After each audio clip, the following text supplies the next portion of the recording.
Et salut tout le monde, soyez bienvenus dans ce nouveau tutoriel rapide sur Blender 3D avec la fabrique d'univers. Aujourd'hui je vous montre une méthode simple et rapide qui vous permettra d'animer un paravent très facilement et très rapidement. Alors vous connaissez la chanson, c'est le moment de donner un peu de force à la chaîne en mettant un petit pouce en l'air, en s'abonnant, en activant la cloche, et c'est parti! Et pour créer notre paravent, nous allons partir d'un plane. Donc je vais passer ici en mode edit, je vais le travailler un petit peu en lui ajoutant deux découpes ici, je vais l'affiner un peu sur X, je vais insérer des faces, faire une toute petite extrusion, voilà.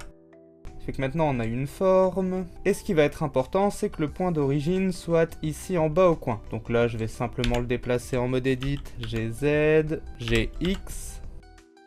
Ensuite je vais dupliquer mon objet. Donc je vais faire Shift D et je vais faire X pour le déplacer sur X. Je vais les sélectionner tous les deux et je vais le refaire une fois, Shift D, X. Voilà, maintenant j'ai mes 4 panneaux et je vais pouvoir les animer un petit peu. Nous allons commencer par parenter les panneaux entre eux. Le deuxième panneau sera parenté au premier, le troisième au deuxième et le quatrième au troisième. Alors je sélectionne mon deuxième panneau puis mon premier, CTRL P pour les parenter et je vais utiliser Object Keep Transform. Je vais faire pareil le troisième puis le deuxième, CTRL P, Keep Offset. Le dernier, Keep Offset, et voilà. Donc déjà les panneaux sont parentés entre eux, si je déplace celui-là, ça va tous les déplacer. Maintenant nous allons venir mettre des contraintes sur nos panneaux. On va donc se rendre dans le menu des contraintes ici à droite et on va lui ajouter sur le premier panneau une contrainte de type Limit Rotation. Sur celle-ci on va activer les différentes limites. Ensuite on va aller sélectionner les 3 autres panneaux et on va leur ajouter une contrainte de type Copy Rotation. Pour le moment elle est vide et uniquement sur l'objet sélectionné en sélection principale.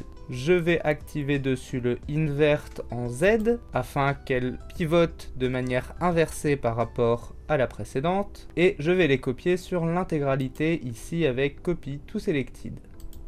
Maintenant il ne nous reste plus qu'à venir régler nos targets. Donc je vais prendre le deuxième panneau, je vais prendre sa target et cibler la première. Sur le troisième je vais cibler la deuxième et sur le quatrième je vais cibler le troisième. Sur le premier panneau, je me rends compte que j'ai oublié ici de régler le Owner en Local Space. Et maintenant, si je fais une rotation en Z, ça devrait fonctionner.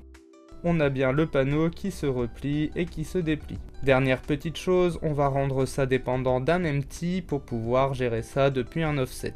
Je vais ajouter un empty dans ma scène, Shift A, empty, je vais prendre un plane axe. Je vais aller sur le transform de ce plane axe et je vais utiliser sa position en Z. Je vais faire un clic droit dessus et je vais faire Copy as a new driver. Pour terminer, je reviens sur mon premier panneau et dans sa rotation Z, je vais faire un clic droit et je vais lui demander Past Driver. Maintenant, normalement, si je déplace ici mon empty en Z, ça devrait fonctionner et faire pivoter le panneau. Et voilà, vous savez maintenant comment animer un paravent facilement et rapidement dans Blender. J'espère que cette vidéo vous aura été utile. Si vous avez des questions, posez-les en commentaire. Sinon, vous pouvez toujours nous en laisser un petit soutien. Et vous pouvez également partager la vidéo, vous abonner, activer la cloche, mettre un petit pouce en l'air et pourquoi pas nous soutenir sur Tipeee, le lien est dans la description. Quant à moi, je vous dis à très bientôt pour un nouveau tuto sur la fabrique d'univers. La fabrique d'univers où les rêves prennent vie.